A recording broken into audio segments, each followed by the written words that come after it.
10 Things I Hate and Love About No Country for Old Men by Cormac McCarthy.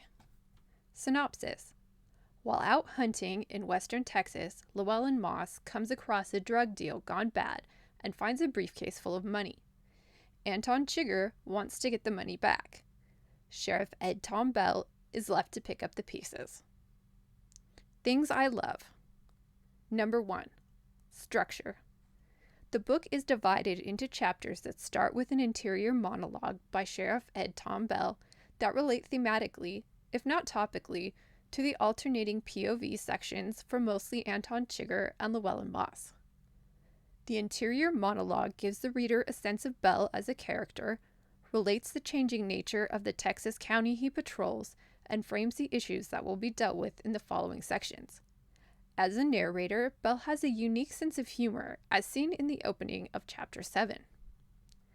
Here, a year or two back, me and Loretta went to a conference in Corpus Christi, and I got set next to this woman. She was a wife of somebody or other, and she kept talking about the right wing this and the right wing that. I ain't even sure what she meant by it. The people I know are mostly just common people. Common as dirt, as the saying goes. I told her that, and she looked at me funny. She thought I was saying something bad about him, but of course that's high compliment in my part of the world. She kept on. Finally told me, said, I don't like the way this country is headed. I want my granddaughter to be able to have an abortion. And I said, well, ma'am, I don't think you got any worries about the way the country is headed.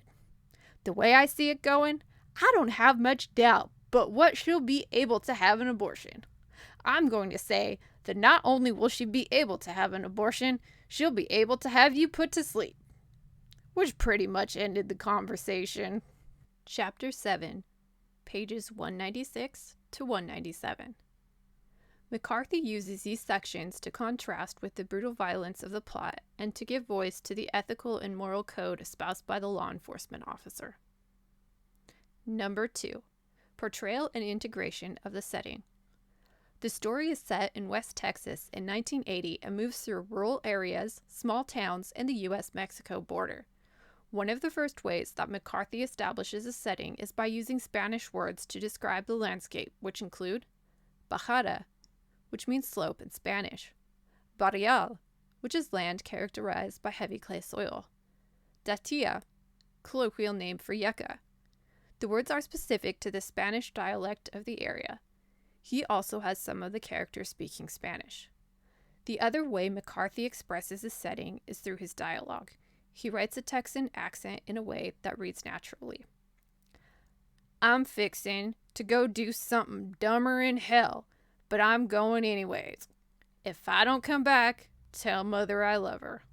Chapter 1, page 24. Number 3. Interesting characters. Chigger, in particular, is a fascinating antagonist. At first, he appears to be a remorseless psychopath, but as the story climaxes, he lays out his moral code. And while it's not normal, it does explain his actions and his state of mind. For example, anything can be an instrument, Chigger said. Small things. Things you wouldn't even notice. They pass from hand to hand. People don't pay attention. And then one day there's an accounting. And after that, nothing is the same. Well, you say, it's just a coin. For instance. Nothing special there. What could that be an instrument of? You see the problem.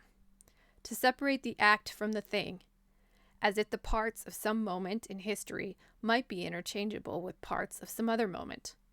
How could that be? Well, it's just a coin. Yes, that's true. Is it? Chapter 2, page 57. Or this example from later on in the book. I had no say in the matter. Every moment in your life is a turning and every one a choosing. Somewhere you made a choice. All followed to this. The accounting is scrupulous. The shape is drawn. No line can be erased. I had no belief in your ability to move a coin to your bidding. How could you? A person's path through the world seldom changes, and even more seldom will it change abruptly.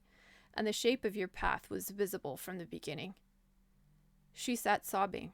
She shook her head. Yet even though I could have told you how all of this would end, I thought it not too much to ask that you have a final glimpse of hope in the world to lift your heart before the shroud drops, the darkness. Do you see? Oh God, she said. Oh God. I'm sorry. She looked at him a final time. You don't have to, she said. You don't. You don't. He shook his head. You're asking that I make myself vulnerable, and that I can never do. I have only one way to live. It doesn't allow for special cases. A coin toss, perhaps. In this case, to small purpose. Most people don't believe that there can be such a person. You can see what a problem that must be for them. How to prevail over that which you refuse to acknowledge the existence of. Do you understand? When I came into your life was over. It had a beginning, a middle, and an end. This is the end. You can say that things could have turned out differently, that they could have been some other way. But what does that mean? They are not some other way. They are this way. You're asking that I second say the world. Do you see? Yes, she said, sobbing. I do. I truly do. Chapter 9, pages 259 to 260. Number 4. McCarthy's created use of language. In particular, his propensity to create compound words from two words that are commonly associated with each other but are written as two separate words. They're not traditional but make sense and create a unique, quick rhythm to his work. Examples include heavy-barreled, blood-soaked, sock feet, machine pistol. Number 5. Prose. In this novel, McCarthy effectively uses his sparse style of prose and economy of language to create tension, suspense, and an unrelenting pace that lends itself especially well to the action thriller genre.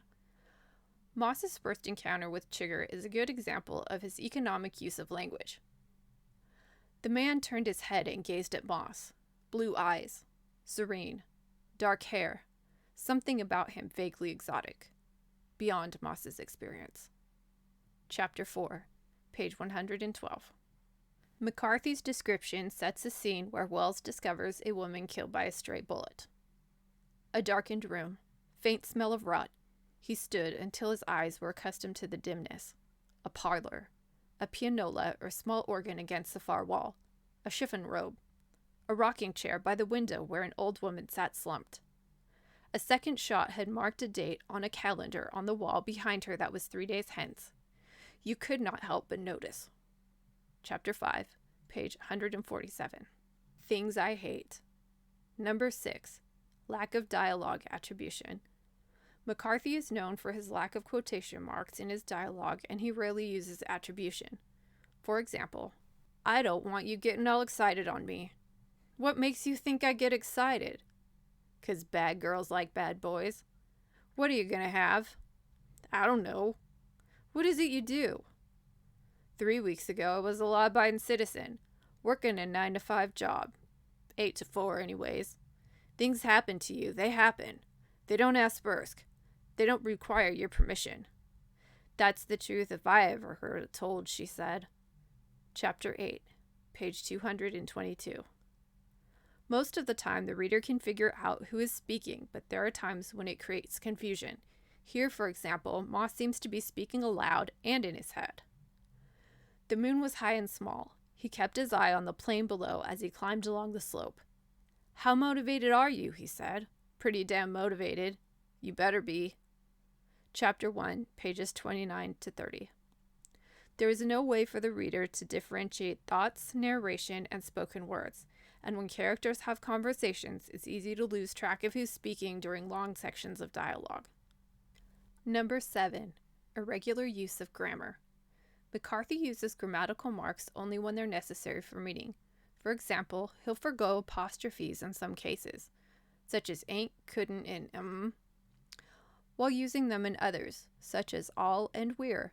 This unusual style makes his work somewhat difficult to read. Number 8. Sparse prose focuses more on action, less on character motivation and themes. Completely missing from the story is any explanation of why Moss takes the money from the drug runners. He realizes the danger almost immediately, but we're never told why he does it. McCarthy tells the reader that 3 characters, Moss, Chigger, and Wells, are Vietnam veterans and has Bell recount his service during World War II. Aside from Bell, these facts are only made in passing without any other commentary.